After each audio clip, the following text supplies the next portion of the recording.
guys, Mr. Backberg here. This year in pre-calculus we're going to be trying something new and exciting.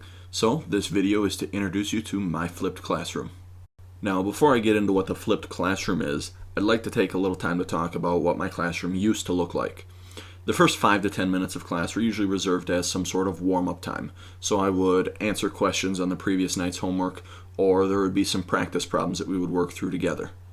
The next 35 to 40 minutes, sometimes longer depending on the material, would be where I would deliver the lesson as a lecture. So that was our new material for the day. And then if we were lucky, there was maybe 5 to 10 minutes at the end for students to work on problems. But I just wasn't sure that this was the best way to spend the limited class time that I have with my students.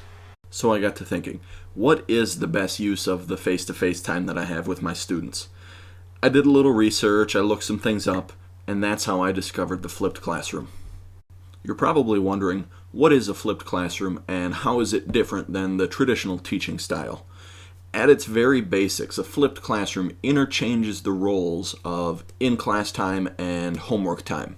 So normally in class the lesson would be delivered via a lecture, and then students would be sent home with some book problems to work on to help reinforce that content that they learned during the day.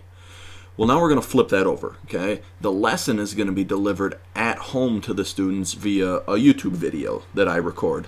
And then in class, students are going to have the opportunity to work on book problems either by themselves, with peers, or working together with me there to provide support.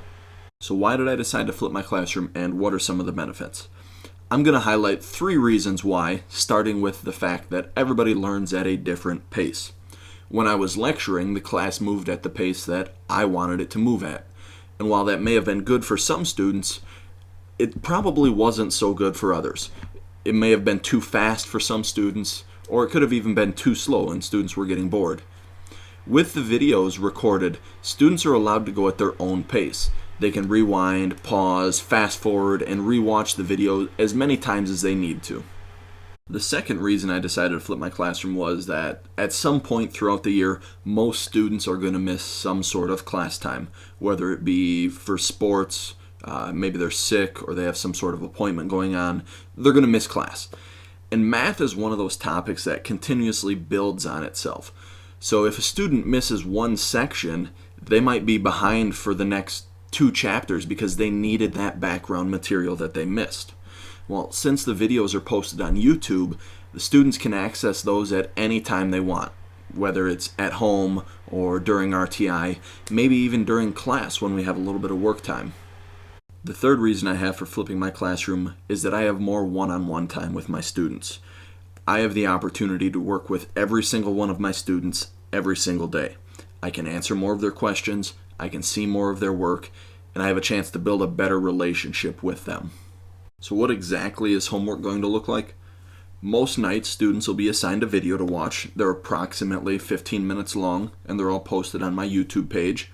They'll watch the video, pausing it, rewinding it, fast-forwarding it as necessary. They'll copy down notes, and then at the end of the video, they'll fill out a Google form, which helps them process the information that they just watched, and then it allows them to write down any questions they might have as well. Then in class the next day, we'll do a quick review of the current topic. I'll answer any questions that students may have from the previous night's video. We might do some sort of in-class activity that allows students to work with the content more closely.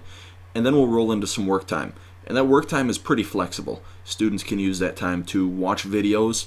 They can work on book problems either by themselves or with partners. During this time, I'll be floating around the room answering any questions as students have them. Really, this work time is kind of the most important piece that allows students to do what they need to do with the material. This is something new and exciting. I'm hoping you guys are as excited as I am to try this out. If you have any questions or comments, feel free to contact me at any time.